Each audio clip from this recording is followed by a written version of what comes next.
I'm Hazel, it's Saturday today, which makes it time to sit down and catch up on the WoW news of the week, what I've been up to, and highlight a hopefully helpful add-on.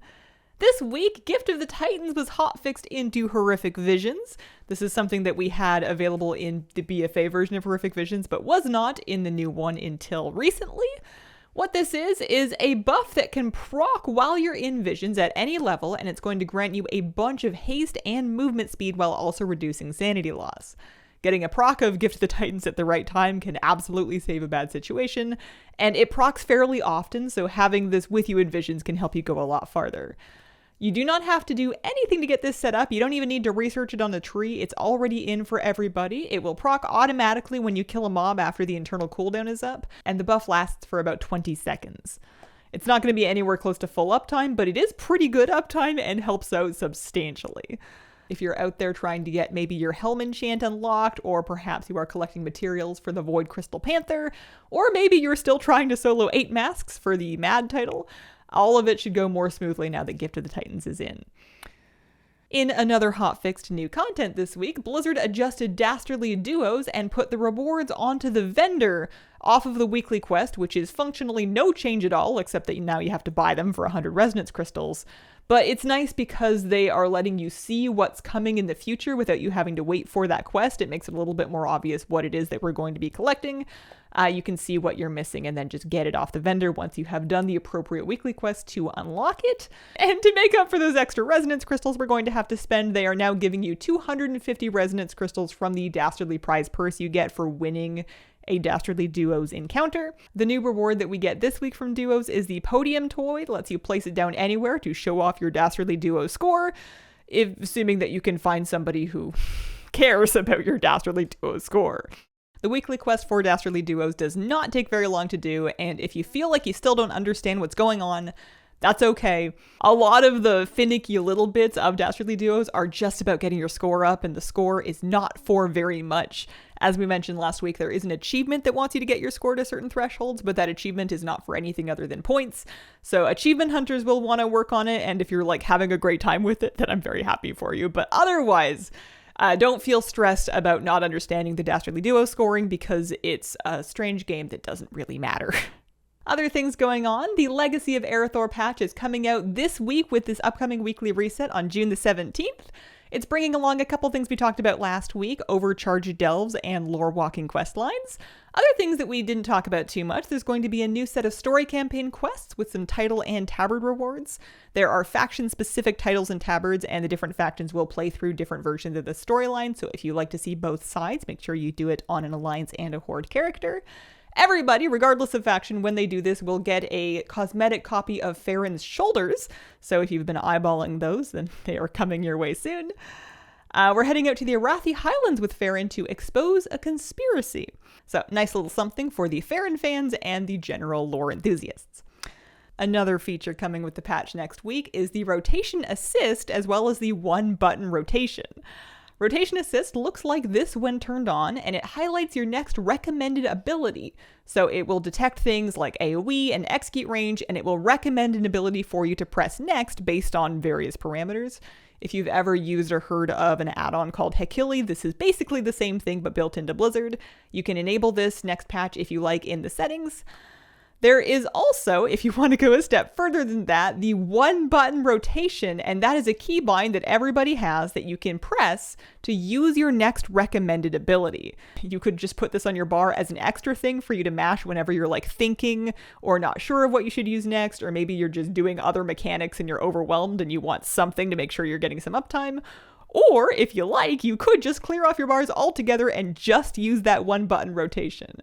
Using that button does incur a small GCD penalty. It's not going to be quite as fast as using your buttons normally. You are never going to outdo the throughput of a pro player, or even like somebody who's just regularly playing the game and paying attention by using these features, but that's not really what they're for. I think that having these things available opens up a lot of possibilities.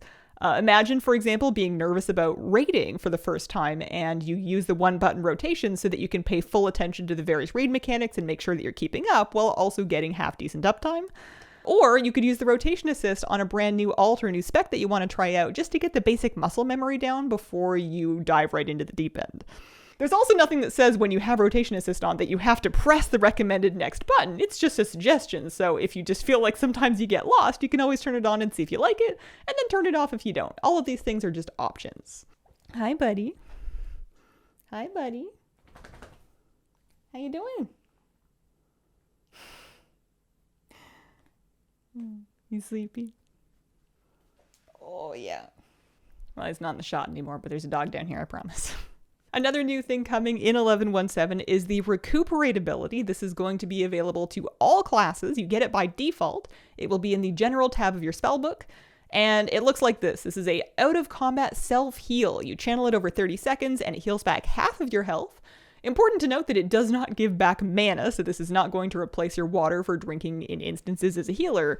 But I will say, speaking as a healer, the idea of standing up from a wipe and everybody's at half health and they can all have a nice little fry up and help themselves while I drink to get my mana back sounds absolutely lovely.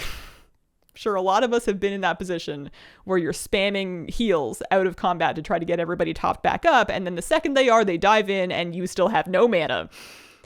And now you have resentment in your heart. And then in my week this week, I got my 3K done, and now I've started working on Triple Threat, which is an achievement added in the most recent patch that wants you to time 10 keys in every roll. So you have to do every key of this season at a 10 or higher in time as tank, healer, and DPS. I have healer done because that's my main and that's what I did my 3K on, but I'm working on DPS and then maybe tank next. So I'm pugging keys as Shadow to get the DPS one done, and then I think my plan is to play my prop paladin somehow.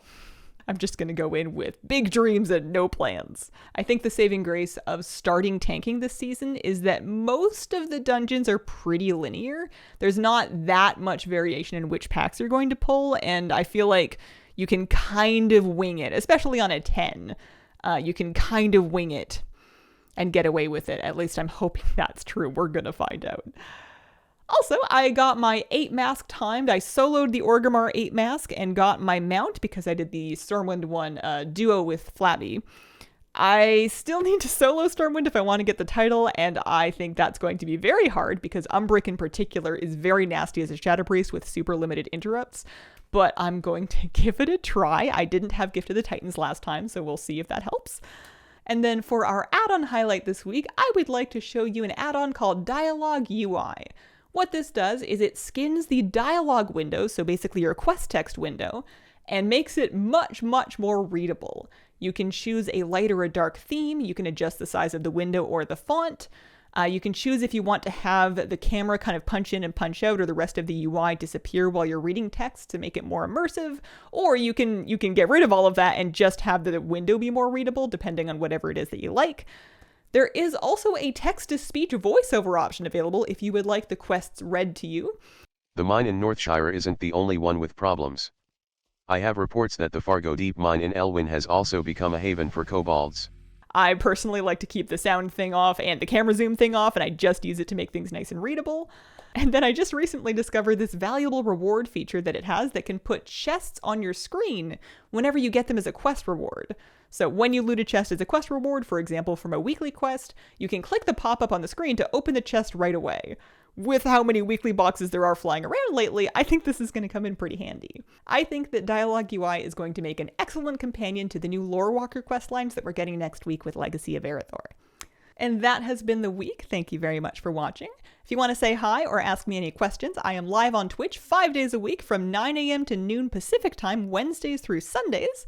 I appreciate the company. Thank you so much for watching and have a wonderful, wonderful day.